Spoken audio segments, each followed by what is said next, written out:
Subscribe કરજો। તો જય માતાજી મિત્રો, આજે આપણે આવી ગયા છે ફરી પાછા આપણા ખેતરે અને એક નવા બ્લોગમાં તમારા બધા મિત્રોનું સ્વાગત છે। અને આજે આપણે બ્લોગ બનાવવાનો છે નીંદવાનો, કપામાંથી ખડ કેમ કાઢવું અને કપામાંથી નીંદવું કેમ એ તો જોજો અમારો વિડીયો પૂરો। અને હવે આપણે નીંદવાનું ચાલુ કરીએ। જો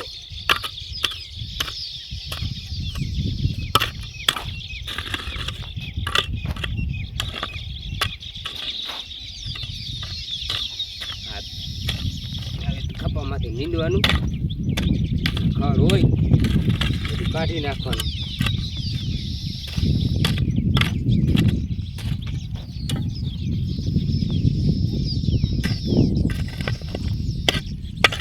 આમ નીંદતું જવાનું ને આપણો કપા જો મોટો મોટો થઈ ગયો છે।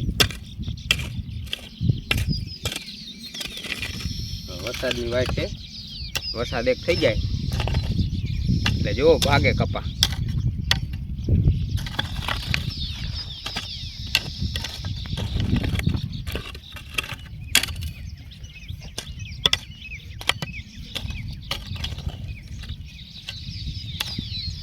એક વાર તો નીંદી નાખ્યું, હવે બીજી વાર એટલે વરસાદનું પછી ખડ નડે નહીં, બીજું થાય નહીં।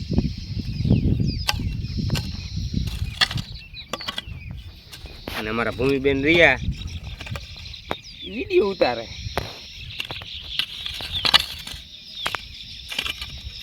હવે આ નીંદવાનું તો બતાવો માણસો ને, ભૂમિબેન નીંદવાનું બતાવો।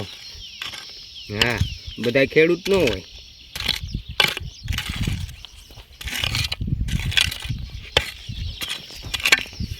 થોડી થોડી ધૂળ ચડાવતા જાય છોડના થળી આગળ અને નીંદતા જાય। ખડ હોય કે ન હોય, નીંદવાનું જરૂરી। ધૂળ ચડી જાય ને ખાલી છોડના થડ આગળ તોય મજબૂત થઈ જાય। થોડી થોડી આમ ધૂળ ચડાવી દે ને તો ઉપાધિ નહીં। પવન બવન આવે વરસાદનો તો પડી ન જાય આપણો કપા। આવું છે કામકાજ મારું।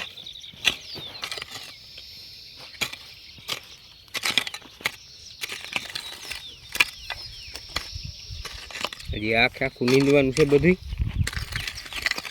ભૂમિબેન બતાવી દઉં આપણું ખેતર આખું નીંદવાનું છે। આ બધું હજી તો બીજો ચાહ લીધો, 1 ને 2 હજી આ બધું બાકી।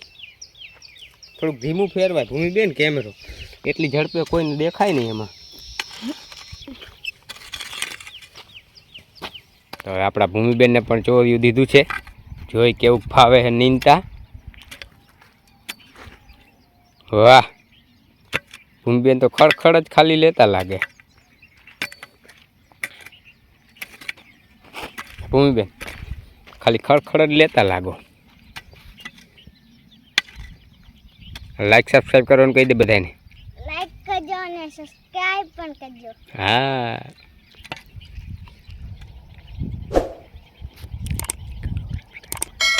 લાઈક કરજો અને સબસ્ક્રાઇબ કરજો। અને આ છે આપણું આખું ખેતર। જો હજી આ બધું નીંદવાનું બાકી છે, હજી 2 ચાહ લીધા ખાલી।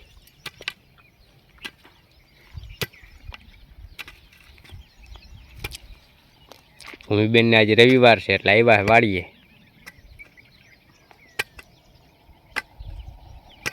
કા ભૂમિબેન રવિવાર છે ને આજ?